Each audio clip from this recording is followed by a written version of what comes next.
Cayman Islands. If you go on a vacation, we always see those on the reality shows like the Housewives of Beverly Hills, Atlanta, always go on those beautiful island resorts. So Cayman Islands.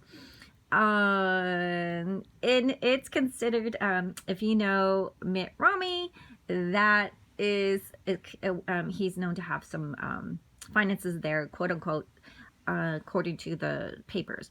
So it is a territory of the United Kingdom, and they offered a number of tax-free incentives and little financial regulations and oversight. So a lot of investors like the Cayman Islands. And also the country is considered the world's 5th largest financial service center. So, you know, if you're a bank stock person and you like the tech stock sector, do look at the Cayman Islands. It also hosts 10,000 mutual funds. Luxembourg has more, and they have 200 banks and 90,000 companies and 140 trusts. It's the world's top home for hedge funds and captive health insurance companies. So if these hedge funds, which have billions of dollars in them, and if they're in the Cayman Islands, maybe your money should be in the Cayman Islands too. Do check out that. Lebanon.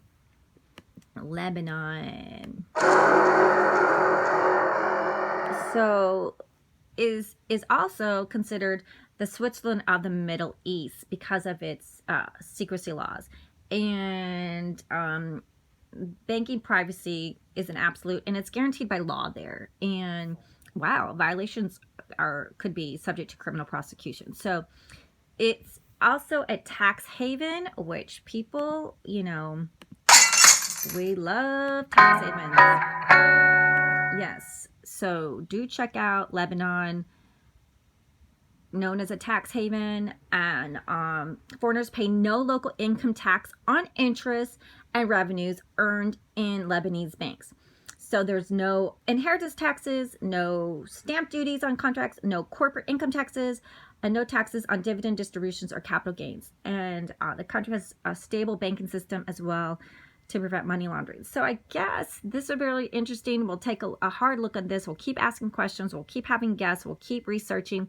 Like once you have your money in stocks and you want to, you know, send them to your bank account, or you're going to be taxed on everything. So this is why, you know, the wealthy, high net individuals have their money in these offshore bank accounts, because if there's no tax on dividends, and everyone's looking at like, I want to be a dividend stockholder, well, you're going to get taxed on all those dividends.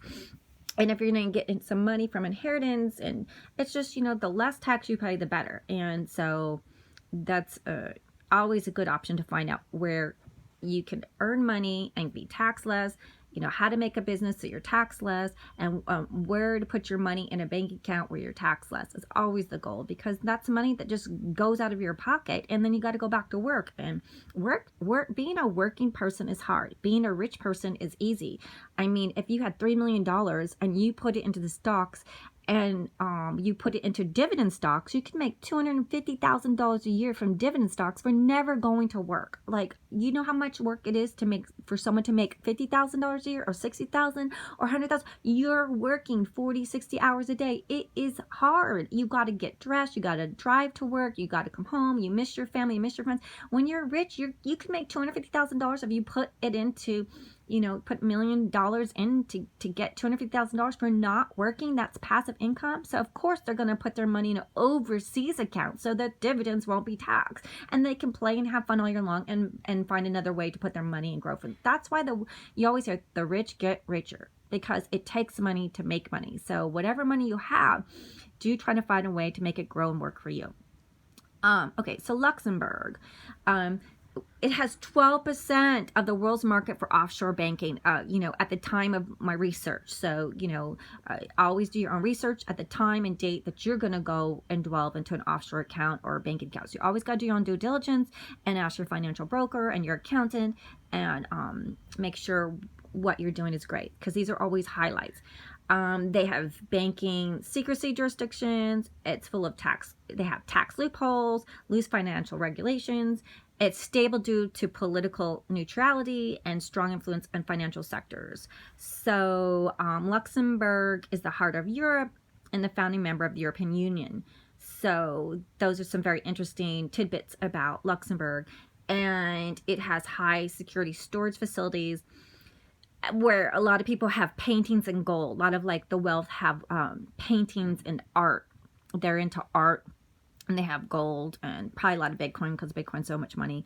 And so that's why a lot of people are there. So if you have a Picasso or a Van Gogh, you might want to go to Luxembourg and store that.